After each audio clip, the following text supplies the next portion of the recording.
आघाडीचा वंचित बहुजन आघाडीचा बाळासाहेब आंबेडकर संघर्ष करो, बाळासाहेब आंबेडकर आप आगे बढ़ो।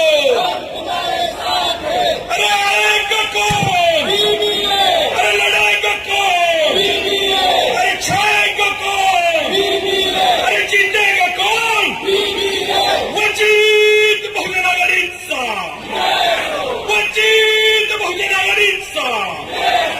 बाळासाहेब आंबेडकरांचे हे शिलेदार जे मुंबईत वेगवेगळ्या विधानसभा मतदारसंघात उभे आहेत, सर्व मुंबईकरांना आवाहन आहे की येत्या 20 तारखेला गॅस सिलेंडर समोरील बटन दाबून बाळासाहेब आंबेडकरांच्या या वाघानं सभागृहामध्ये पाठवायचं आहे आणि आपल्या आरक्षणावर आलेली जी काही आच आहे ती वाचवायची आहे।